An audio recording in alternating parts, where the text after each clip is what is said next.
কথা কি কানে যায় না? আমি সিট ডাউন বলছি আর তোরা দাঁড়িয়ে আছিস। বস। স্যার ভেতরে আসতে পারি? Come in. You are late, why? Sir রাস্তায় আসার সময় আমার মোটরসাইকেলের চাকাটা কাদায় আটকে পড়েছিল, তাই লেট হয়ে গেল।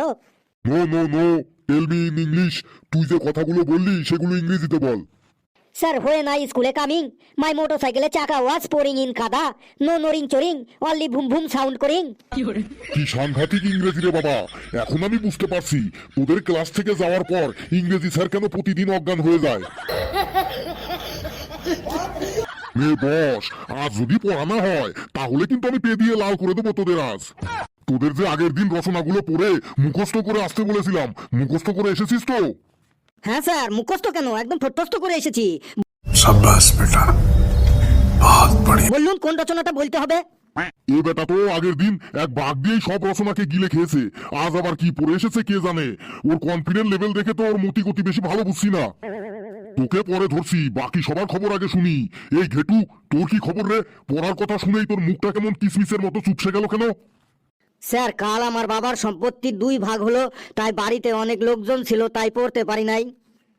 বলিস কি, তোর বাবার সম্পত্তি 2 ভাগ হলো মানে? ব্যাপারটা একটু বুঝিয়ে বলতো। স্যার কালকে আমার আরেকটা ভাই হয়েছে। এতদিন আমার বাবার সম্পত্তির ভবিষ্যৎ মালিক আমি একাই ছিলাম, কাল আমার আরেকটা ভাই হলো, তাহলে আমার বাবার সম্পত্তি 2 ভাগ হয়ে গেল না? কি বিশ্রু ছেলে রে বাবা! বস, এই বয়সেই সম্পত্তির ধান্দা। পেশি, তোর কি খবর রে? রচনা পড়ে এসেছিস তো? স্যার কালকে আমাদের বাড়িতে আমার স্মল মাদার এসেছিল, তাই পড়তে পারিনি। স্মল মাদার মানে? স্যার ছোট মামা, স্মল মানে ছোট আর মাদার মানে মামা। ইংরেজি স্যার আমাদের ইংরেজিতে কথা বলার চেষ্টা করতে বলেছে, তাই আমি ইংরেজিতে বললাম। शाबाश बेटा। তোর যা ইংরেজি, এই ইংরেজি শুনলে তো মানুষ আহত হয়ে যাবে। তুই বস। বাবা হাবলু, তুই পড়ে এসেছিস তো? কাল স্যার বৃষ্টিতে ভিজে সর্দি লেগে গেছে, তাই পড়তে পারিনি। তুই আবার বৃষ্টিতে ভিজতে গেলি কেন? স্যার পরশুদিন আমার দাদু অফিস থেকে বাড়ি ফেরার সময় বাসের মধ্যে একটা কাপ সিরাপের বোতল কুড়িয়ে পেয়েছে। দাদু বলল এত দামি কাপ সিরাপটা ফেলে দেব, তাই দাদু আমাকে জোর করে বৃষ্টিতে ভেজালো যাতে আমার সর্দি লাগে আর ওই কাপ সিরাপটা আমার কাজে লাগানো যায়। কি সাংঘাতিক রে বাবা! তোর দাদু তো দেখছি সামনের বছর কিপটেমির জন্য পুরস্কার পাবে। দেখলেন তো স্যার, আমার ছাড়া আর কারো পড়া হয়নি, তাই ওদের পড়া ধরে সময় নষ্ট না কইরে আমাকে ধরুন। বেশি লাফালাফি করিস না রে ফেলু, স্যারের মুডটা এমনিতেই আজকে খুব খারাপ আছে। চুপচাপ থাক একটু, না হলে তোর জন্য সবাই আমরা পেদানি খাবো আজ। তোরা পড়া করে আসিসনি, তাই পেদানি খাওয়ার ভয়ে স্যারের কাছে আত্মসমর্পণ করে দিয়েছিস। আমি আত্মসমর্পণ করার পাত্র নই, আমি আজ পড়া করিয়ে এসেছি, তাই নিজেকে স্যারের কাছে আত্মসমর্পণ করার কোনো প্রশ্নই আসে না। আগের দিন তো বাদ দিয়েই চালিয়ে দিয়েছিস, আজকে আবার কি দিয়ে চালাবি রে? দেখ স্যার, পড়া ধরলেই বুঝতে পারবি। স্যার ধরুন, রচনা কোনটা বলবো বলুন। নে, আফ্রিকা মহাদেশের ওপর একটা রচনা বলতো, কেমন বলিস শুনি। এত সহজ স্যার, একটু কঠিন ধরুন। বেশি পাকামি করিস না ফেলু, যেটা বলতে বলেছি সেটাই বল। আফ্রিকা মহাদেশ নিয়েই রচনা বল।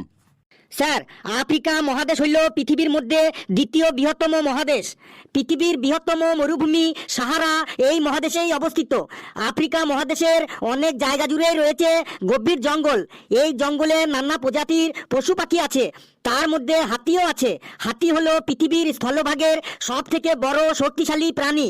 হাতির বড় চেহারা, ডিশ অ্যান্টেনার মতো বড় বড় দুটো কান, দেহের তুলনায় লেজটা এইটুকু পুচকে পড়া, চোখ দুটো মিনমিনে ছোট।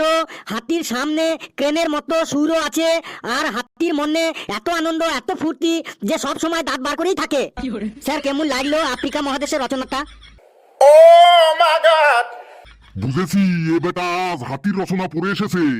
আজ সবটাই ও হাতি দিয়েই চালাবে। আমিও আজ ওকে ছাড়বো না, ওকে আজ আমি জব্দ করেই ছাড়বো। কিছু বললেন স্যার? না, তোকে কিছু বলিনি। তুই এবার শরৎকালের ওপর একটা রচনা বলতো। পারবি তো ফেলু শরৎকালের রচনা? তুই দেখ না, এটাও খুব সহজ, আমার কাছে একদম জল ভাত। স্যার আমাদের দেশ মৌসুমী জলবায়ুর দেশ। এই মৌসুমী জলবায়ুর প্রধান বৈশিষ্ট্য হলো ঋতুচক্র। আমাদের দেশে বছরে 6টি ঋতু দেখা যায়, তার মধ্যে একটি ঋতু হলো শরৎ ঋতু বা শরৎকাল। এই শরৎকালে আকাশ পরিষ্কার থাকে, ঘাসের ওপর শিশির পড়ে, চারিদিকে কাশ ফুল ফোটে, এই শরৎকালে বাঙালির শ্রেষ্ঠ উৎসব দুর্গাপুজো হয়। দুর্গা ঠাকুরের দুই মেয়ে লক্ষ্মী ও সরস্বতী আর দুই ছেলে কার্তিক ও গণেশ। এই গণেশ ঠাকুরের মাথাটা মানুষের নয়, হাতির। আর এই হাতি হলো পৃথিবীর স্থলভাগের সব থেকে বড় ও শক্তিশালী প্রাণী।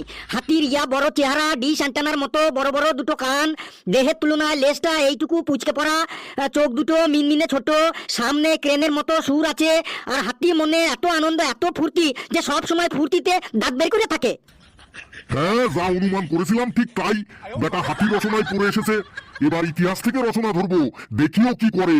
নে বাবা ফেলু, এবার তাজমহলের উপর একটা রচনা বলতো। তোকে এবার বিপদে ফেলে দিল রে ফেলু। তাজমহলে তুই হাতি আনবি কি করে? তুই দেখ না, ঠিক পারবো। স্যার, তাজমহল হইল পৃথিবীর 7টা আশ্চর্যের মধ্যে অন্যতম। এটি ভারতের আগ্রায় অবস্থিত। সম্রাট শাহজাহান তার প্রিয়তমা স্ত্রী মমতাজের স্মৃতির উদ্দেশ্যে মার্বেল পাথর দিয়ে এই তাজমহল তৈরি করেছিলেন। তাজমহল যখন তৈরি করা হয় তখন উন্নত মানের যানবাহন ছিল না। তখন ভারী ভারী পাথর বহন করার জন্য 1000-এরও বেশি হাতি ব্যবহার করা হয়েছিল। আর এই হাতি হইল পৃথিবীর স্থলভাগের সব থেকে বড় ও শক্তিশালী প্রাণী। হাতির ইয়া বড় চেহারা, ডিশ অ্যান্টেনার মতো বড় বড় দুটো কান, দেহের তুলনায় লেজটা এইটুকু পুচকে পড়া, চোখ দুটো ছোট মিনমিনে, হাতির সামনে ক্রেনের মতো সুরও আছে। আর হাতির মনে এত আনন্দ, এত ফুর্তি যে সব সময় দাঁত বার করেই থাকে। স্যার, কেমন লাগলো তাজমহলের ওপর রচনাটা? দাঁড়া, একটু নিঃশ্বাস নিয়ে নি, আমার হার্টবিট বেড়ে গেছে, কিছুতেই বেটাকে জব্দ করতে পারছি না। নে, এইবারই লাস্ট। আশ্চর্য জগদীশচন্দ্র বসু নিয়ে একটা রচনা বলতো।